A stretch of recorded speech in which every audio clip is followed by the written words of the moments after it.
আমাদের আন্দোলন বলে জিনিসটাকে আলাদা করার কিছুই নাই এখন আর। এখন শুধু একটা গোষ্ঠী ছাড়া, তুমি বলো নাহলে আমি বলি, এখন যে কোনো একটা গোষ্ঠী ছাড়া সমগ্র জাতির একটা, আপনি জিজ্ঞেস করেন ইন্ডিভিজুয়ালি, যদি সম্ভব হয় জিজ্ঞেস করেন, কেউ চায় না এই গভর্নমেন্ট কেয়ার, কেউ চায় না। আপনি আপনার বাচ্চাকে রেখে বাইরে যাবেন, সেই নিরাপদ নয়। আপনি এই ঢাকা শহরে খেলার মাঠ নেই, বাচ্চারা ছাদে যেতে পারতেছে না, কেন পারতেছে না?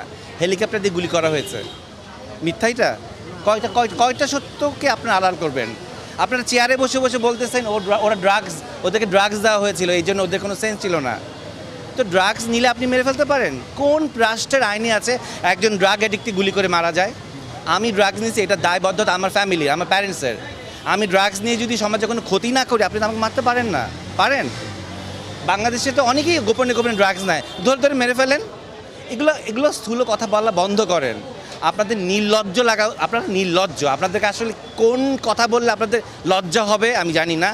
পুরো জাতি আপনাদেরকে এত কথা বলতেছে, ফেসবুক বন্ধ করেছেন, ইন্টারনেট বন্ধ করেছেন, কতদিন বন্ধ থাকবেন? বহির্বিশ্বের চাপের জন্য এখন ফেসবুক অন করতে বাধ্য হয়েছেন, এটাও আমরা জানি। তারপর ইতিহাস থেকে যায়, ইতিহাস থেকে যায়। এই যে অগাস্টের 1 তারিখ, ইতিহাসটা মনে করেন। হ্যাঁ, ইতিহাস কিন্তু রিপিট হয়, কর্মের কারণে ইতিহাস রিপিট হয়। এরকম রিপিট যাতে না হয় সেই চিন্তাটা করেন। যা অর্জন করেছিলেন তার কিছুই এখন আর নাই। কেন নাই? আপনাদের কর্মের কারণেই নাই। এক একটা সন্তানকে আপনার রাস্তায় রক্তাক্ত করে মেরে ফেলেছেন। কয়টা মায়ের বুক খালি করেছেন বলেন? কী দোষ ছিল এই বাচ্চাগুলোর? কী দোষ ছিল সাইদের? মুগ্ধর কী দোষ ছিল? ও পানি খাওয়াচ্ছিল, কী দোষ ছিল ওর বলেন? আমি তো কতজনের নাম, আমার এইটুক ব্রেনে সম্ভব না এতজনের নাম মনে রাখা। এইটা শেষ কথায়।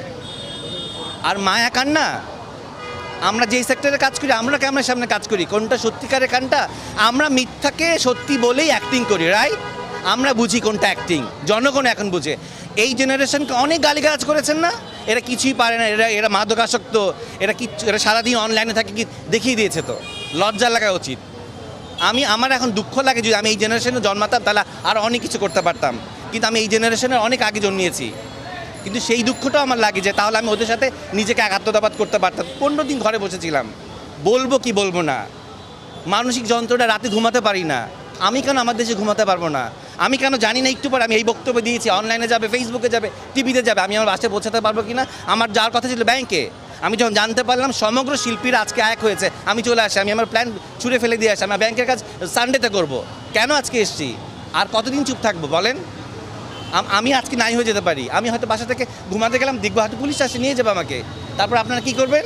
পরের দিন আপনারা দেবেন ওনাকে ধরে নিয়ে গেছে। এতটুকুনি আপনাদের দায়িত্ব, এর বেশি কিছু না। আপনারাও নামেন, আপনারা নিজেদের ক্যামেরা নিজেরা ঘুরান, বুমটা দিয়ে কথা বলেন। হ্যাঁ, বেতনের কথা বাদ দেন, চাকরির কথা বাদ দেন। দেশ না ঠিক থাকলে বেতন কোত্থেকে আসবে আপনাদের? ভালো থাকেন। চাওয়া কি? চাওয়া সমগ্র জনগণ যা চাচ্ছে তাই। এই রক্তাক্ত বন্ধ হোক, ধরপাকড় বন্ধ হোক, এবং নির্লজ্জভাবে এইরকমভাবে জাতির কাছে মিথ্যাচার বন্ধ হোক। ক্ষমতায় বসে থাকবেন না, কেউ বলবো না আমরা আপনি ক্ষমতা ছাড়েন। আপনার যদি মনে হয় যে ক্ষমতা ছেড়ে দেওয়ার সময় হয়েছে, ছেড়ে দিন। বাকি সম্মানটুক নিয়ে অন্তত বাঁচবেন। যদি আপনি ধরে আঁকড়ে বসে থাকেন, ওই সম্মানটুক থাকবে না। কার সন্তান, কার মানস কন্যা, হ্যান কন্যা, এগুলো কিচ্ছু থাকবে না। অর্জন ধরে রাখতে হয়, লাঠি পেটা করে গুলি দিয়ে কিন্তু অর্জন ধরে রাখা যায় না। তো ধরে রাখতেছেন, রাখেন না। এই কথাগুলোও ইতিহাসে থাকবে। এখন আর বই পুস্তকের যুগ না, ছিঁড়ে ফেললে পোকা খেয়ে ফেললো, চার পোকা খেয়ে ফেললো। এখন ইন্টারনেটের যুগ এলো, সারা জীবন থেকে যাবে। রিমাইন্ডার যেমন আসে না প্রতি বছরে ফেসবুকে, এগুলোও আসবে। ইন্টারনেট ডিলিট করা যায় না, ইতিহাস বিকৃত করা যায় বই পুস্তকের। এই ডিজিটাল জিনিসটা কিন্তু বিকৃত করা যাবে না। কতদিন করেন?